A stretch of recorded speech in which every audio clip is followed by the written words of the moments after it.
Chapter 25. The Punishment of the Red Goblins. "It's certainly time we dealt with those red goblins," said Mr. Whiskers, the chief elf, wiping his long beard with a yellow handkerchief. He had dropped plum juice all down it. And just at that moment there came a great surprise. A deep voice behind them said, "Aho! Here's a nice little party. What about coming back with me into Wizardland and doing a few jobs?" Everyone turned in dismay. They saw a curious figure above them, leaning down from a big branch. It was a wizard, whose green eyes blinked lazily like a cat's. "It's Mighty One the Wizard," said Moonface, and he got up to bow, for Mighty One was as mighty as his name. Everyone did the same. "Who is he?" whispered Franny. "He's the most powerful wizard in the whole world," whispered back Silky. "He's come down the ladder, so that means that the land of red goblins has gone, and the land of wizards has come. They are always on the lookout for servants, and I suppose Mighty One has come down to look for some." "Well, I'm not going to be a servant to a wizard," said Franny. "You won't be," said Silky. "He's not a bad fellow. He won't take anyone who doesn't want to go. It's good training for a fairy who wants to learn magic." Mighty One blinked his eyes slowly and looked at the little crowd on the branches before him. "I need about 100 servants to take back with me," he said. "Who will come?" Nobody said a word. Moonface got up and bowed again. "Your Highness," he said, "we none of us want to leave the Enchanted Wood, where we are very happy. You may perhaps find others who would like to go back with you. We beg you not to take any of us." "Well," said the wizard, sliding his green eyes from one person to another, "I haven't much time. My land will swing away from the faraway tree in about an hour. Can you get me the servants I want? If you can, I will not take you." Everybody looked worried, but Joe jumped up with a beaming face. "Your Highness, would red goblins do for your servants?" "Excellently," said the Mighty One. "They are quick and obedient, but goblins would never agree to coming with me. They belong in their own land." Moonface, what's his name, and the saucepan man all began to talk at once. The Mighty One lifted up his hand and they stopped. "One at a time," he said, the wizard. So Moonface spoke. "Sir," he said, "we have about 100 goblins boxed up in the middle of this tree. For a while they held us prisoner. It would be very good if you took them away with you to teach some discipline and some good manners." Mighty One looked astonished. 100 goblins," he said. "That is very strange. Explain." So Moonface explained. Mighty One was most interested to hear of their adventure. "We'll all go down to the bottom of the tree and let the goblins out one by one," said Joe, excited. "Come on." What a shock for them when they see the wizard. So they all trooped down the tree in bright rays of the rising sun. Really, it was almost exciting. They came to the trapdoor at the foot of the tree.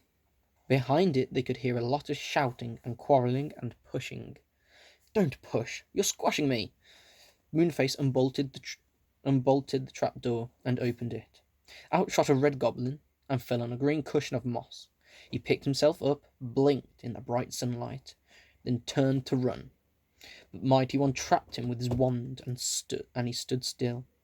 He couldn't move. He looked scared when he saw the wizard. One by one the red goblins tumbled out of the trap door and were trapped by the wizard.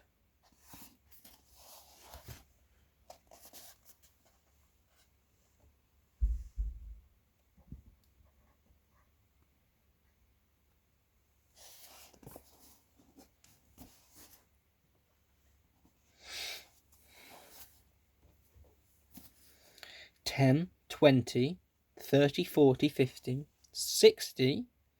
They came shooting out of the trapdoor, surprised and frightened, sliding gradually down the slippery slip, as one after the other slid from the trapdoor. Franny giggled. It was a funny sight to see. "It's a very good punishment for those bad goblins," she said to Silky. They come down the ladder to trap you, and now someone else has trapped them, and is taking them back to his land. The red goblin stood in a sulky row, quite unable to run away. "Quick, march!"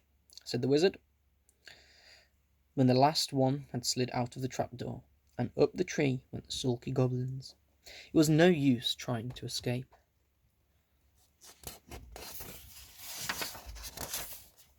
The wizard had put a spell on their legs, and they had to go up to the top of the tree, through the big white cloud, and into Wizardland. "Just what they deserve," said Joe. "My goodness, what an exciting night we've had. I did enjoy it." "Isn't it cold?" said the saucepan man, shivering.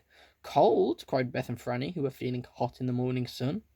"Why, it's as warm as it can be." "It's because he hasn't got his kettles and his saucepans hung around him as usual," said What's-his-name. "I expect they feel like a coat to him. Poor old saucepan." "I don't like the look of him without his saucepan," said Franny. "He doesn't look right. Can't we collect them for him? They're on the ground and all about the tree." So they began to collect the saucepan man's belongings. He was very pleased. They hung his kettles on him and put his saucepans all around him, with a special one for a hat.